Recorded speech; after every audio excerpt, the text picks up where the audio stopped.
Hey guys, Didi Sanchez with Scrappy Gamer DDS, and this is the October My Paper Pumpkin. So I'm going to crack out the contents here and just go over what's included and talk about the kit and the club in general. So it's a once a month kit which comes directly to you and contains a fabulous little project.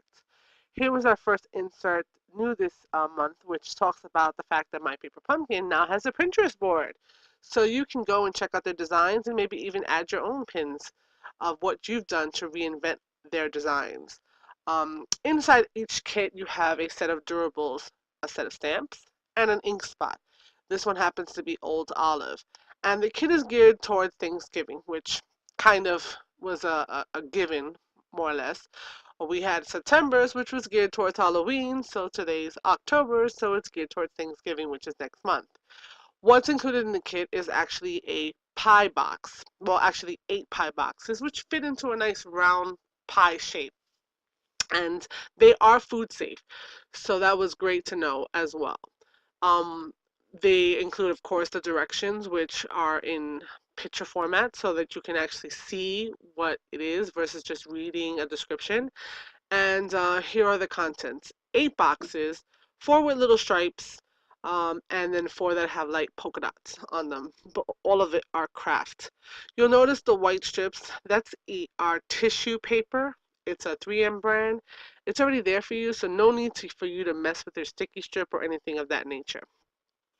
You also receive some yarn to make some pom-poms, which you notice on the video in that picture right there.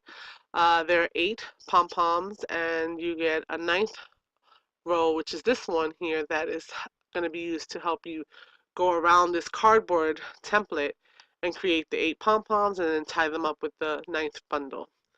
Um, Also, whenever you get something that's like this, which has the potential to be a template, it's always a good idea to kind of copy it onto some cardstock and therefore you have it and you can always make these items later on in the future. I mean, and this is not my original idea. I wish I remembered who it was, but it was awesome. I kept it with me and I'm sharing it with you now. So even with the cardboard boxes, you should do that. Here are the stickers which seal up the box, and this is where we would put our sentiments. So we actually get a good amount. We have 8 boxes, but we get 16 stickers, and then we get these cute little feathers, which come in 5 colors. There's 4 sheets of them, so you actually get 40 feathers, which is great. I mean, you can really go to town embellishing this. You can save some of them and use them on another project, which is always what's great about Paper Pumpkin. And then I'm just going over the fact that this is scored and ready to go. And the next part of this video is going to be the creation of these boxes. Okay, so here I'm going to create the first box. So I'm just separating the supplies, laying everything out, showing you that I've taken out my Old Olive full stamp pad instead of using the ink spot. And I've just taken out my case that I give to my subscribers who have 6 months or more. Subscribe to My Paper Pumpkin, or if you buy a 6 month prepaid, I will send you one of these as a thank you and a thank you. And so here we go. The box is pre-scored, as I said in the earlier part of this video, and so I'm just taking a bone folder and I'm just like making sure that they're well folded and well pushed down and scored. The reason is that you don't want the material of the box fighting back when you're trying to make this shape. And so here I am laying out the sentiment that I'm going to use, and I'm going to go with the pie sentiment, and it's really for variety. I'm not a pie person. I don't know if I'll ever use that sentiment again, but I'm sure that someone in one of my classes may like it, and I will be able to crack that out and use it again. So here you see that I did the sentiment on one of the tags that's provided. That tag is a sticker. So I'm putting the box together and just, the different edges, and then using the bone folder you'll see here to really get into that crevice because you have that odd triangular shape. And I'm going to lay it there. Now, you see me working with scissors. It's a die cut. It's a sticker. But I haven't put anything in the box, so I don't want to seal up the box without, being able to take advantage of using it. So I'm putting only the part that can stick and leaving the rest open and I can fill it, and then I can close the box up. So there it goes. It's centered. The top part doesn't stick, but I can actually do what I need to do in terms of embellishment. So I'm pulling out a couple of our feathers, adding that tissue tape, and then I'm showing you that to make it have a little more dimension, just take a ball folder and just, curl them up a little bit. It adds a little something. And then the final thing for the design given to us by Paper Pumpkin is to create the pom-pom. So this little T, well, more like an H shape, you're actually going to wrap 9 yards. It's 9 yards of the yarn around it, and you just keep going around until it finally ends. And then those slits, you're going to take the other piece of yarn, because there's another bundle that has 12-inch pieces. And you're going to do that. You're going to put it in the middle, and you're going to tie it really, really tight. Then I jumped a step. I didn't look at the directions, and I forgot that I needed to cut free the yarn on each side before ripping out the brown cardboard. So now that cardboard is gone. So if you made a template from it before, then you would have that for whenever you needed to make another pom-pom. So here I'm just shaping it. So you have to shape the pom-pom, because once you cut those yarn strings, they're a little irregular. So you want it to make a nice shape, and then it will have a flat bottom. And then we're going to use that tissue tape and attach it to the bottom of the pom-pom. And then I did it this way because I rather have control of where I'm putting the pom-pom and seeing the full size of the pom-pom, and so that I don't obscure my sentiment. So this matches the given design. So now I decided to change it up a little bit. So I'm taking another box, and I am going to completely, flesh out the scores, make sure they're nice and crisp so that the box is not fighting me. And I'm talking about making a little change to it. And what I'm going to do is I'm actually going to pop a hole in the front of the box. In essence, making it see-through so that I can see inside what the contents are. So maybe I'm not going to use pie, and maybe I'm going to fill it with something else like candy. And that's more my style. I'm not a big pie girl, but I did the hole. I used the 1 inch. I probably could have gone a little bigger. Maybe I should have. And here you see me tearing up this packaging, because Stampin' Up does sell window sheets. But you know what? We buy so much product that we can actually probably just save some of our packaging and do exactly what I'm doing here, which is to just add some adhesive, cut it into a reasonable size shape. No one's going to see inside the box anyway. And we have a window sheet. So I rather save my money and buy their stamps. Their stamps are awesome. So, packaging, keep those little plastic sheets, use them when you need them, and then, put your money towards that. So here I just cut a little notch out of the flap that goes in, because I was seeing it through the window sheet. So here I'm just shoving yarn in so you can see it like for effect. Now I need to use the sticker on this to add the sentiment. So I pulled another sentiment out in regards to there's something about calories. I wish I had it in front of me. Such a bad note taker.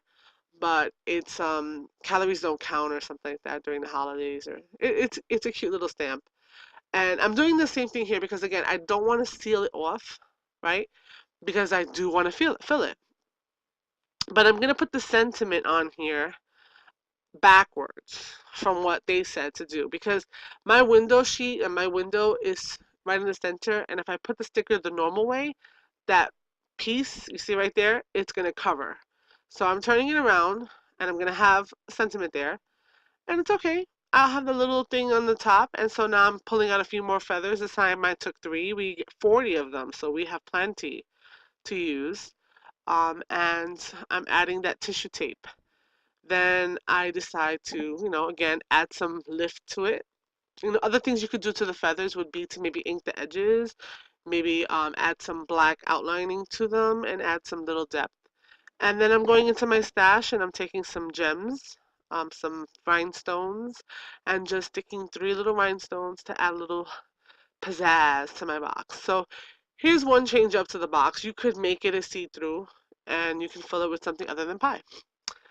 And now I'm going through another incarnation, And so I'm just changing the stamp over again, taking another box. This time I'm taking the polka dot one and I'm cutting it. Oh my God, sacrilege. But I'm also going to keep that piece because you know what? It's perfectly good. I can use it for something else, a tag maybe later. But I didn't want to have a closure. So I'm using the shape. I like the triangular shape. I'm doing the scoring and I'm actually going to stick it all together. I am going to take one of these guys and stamp it like I would. So I don't think I mentioned it before, but being that it's a brand new stamp, I like to stamp off first, make sure it's, used once. Here I'm cutting off that strip and just using part of it because I'm not folding it. I don't have a top anymore. But I'm going to keep that strip and I can use it on another project. So here I'm putting the box together. Again, sticky strip, tissue tape, take off the white, and then I'm centering that towards the top. And I'm going to add some feathers like I did before. Took them. And here I'm actually adding lift, but I'm doing it slightly different. Instead of curving up the tip, I'm fluffing up the edges. And again, back to putting them on with the tissue tape. Now, I wanted to have that center. I'm not a pom-pom girl either, but after I did that, I didn't really feel like I wanted gems there. So I took some of the string. I took one of the strings that was cut at 12 inches and I'm having the YouTube battle with the bow. Everyone who wants to do a bow on YouTube struggles. I don't know. I think it's like, something in the air. So I finally get a reasonable looking double bow. And I'm going to add the bow right there just to add a little bit of the yarn because it did come in the kit. And so now I have this ice cream looking thing. Well, what I'm actually doing is I'm making like a little basket almost. So okay, so this basket's gonna need some ribbon in order to be hung somewhere. And so what I'm doing is just adding some of that sticker sheet to reinforce where I'm punching the holes. And I'm gonna do some ribbon in orange. So the idea is you make this basket. You can hang this basket on a nail on the door, under a wreath, as part of a wreath. But Christmas is soon coming after Thanksgiving. You could hang it on a tree and maybe not use the thanks sentiment, maybe use something that is kind of on the Christmassy side. So here are two examples of what you could do. I hope that they've inspired. I know my video is still going, but I am going to give you some stills in a minute. And I thank you for watching. And until next time, bye. So here are the images. I put them up on Instagram as well. And again, like to mention if you are interested, you can subscribe to My Paper Pumpkin. I'll leave links for my Stamping Up website and all that good information at the bottom of this video. So again, thanks for watching. Bye.